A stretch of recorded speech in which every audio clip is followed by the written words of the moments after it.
I wanted to talk to you about discrimination.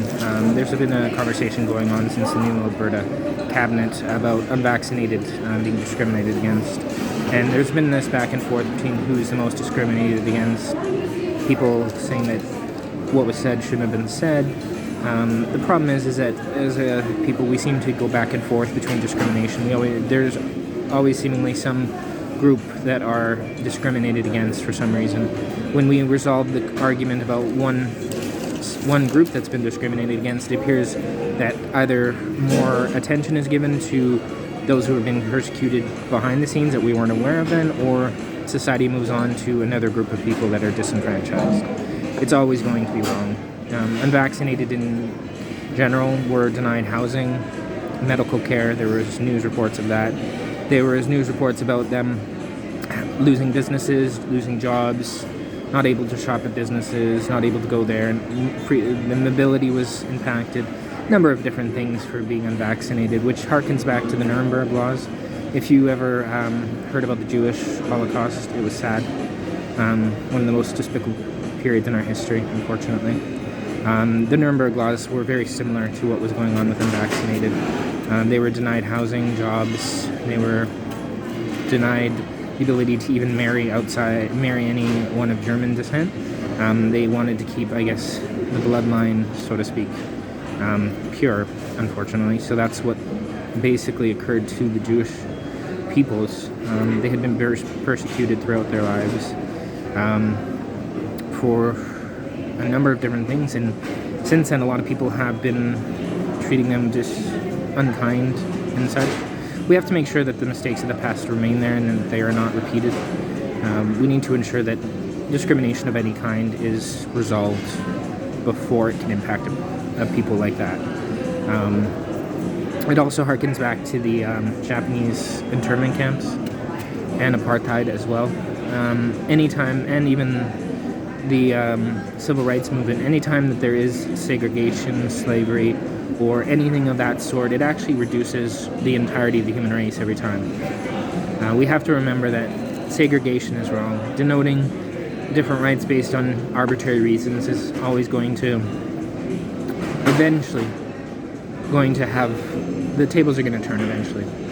If you continue to persecute against one group, eventually that group will rise, and then the cycle will continue. It's always going to be wrong, no matter who it's done to.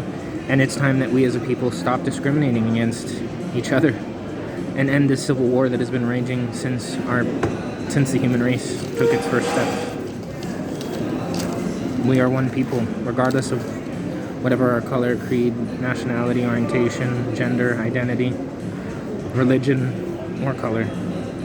We have to remember that we are one people, and if we continue to fight amongst ourselves, we won't be able to realize our potential.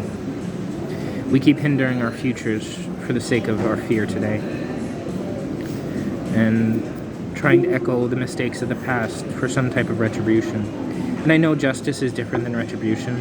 Justice is something that we need. Retribution is something that we can leave behind. The mistakes of the past must remain there. If we cannot look at that and view a proper future, we won't be able to reach it.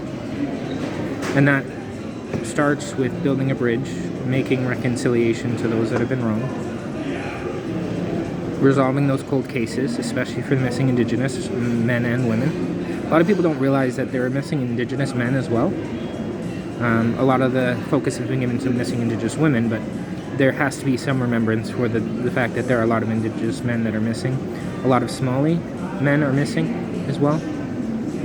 So we have to have due diligence and respect that and protect it, and make sure that discrimination of any kind is stopped. We have to remember that regardless of the distinction or the difference between us, we're really not that different. We can learn to coexist, and if the human race has any possible chance of existing beyond this century, we need to learn to coexist. Someone used to tell me long ago that the future is promised to no one, so we have to make sure that we march for it. Again and again, no matter which evil rises, we have to create an opposite reaction, a counterbalance. To quote a line from a good movie, when darkness rises, light to meet it. We have to continue to hold our hearts and our morality as shields. And remember that no matter who walks around you, that they are each stories unto themselves. And we need to remember that even if we are opposed, even if we are in disagreement with our quote-unquote enemy, they are still people. They're still human, and they deserve the respect and compassion that we sometimes fail to show ourselves. Now, every struggle is different, every battle is different, and every philosophy can only equate to certain specifics of the situation you're facing. So it's not going to be universal, but you have to try and remember that at the end of the day, we have to defend each other. Life must defend life for life to continue, and if we don't defend life, only death will find us.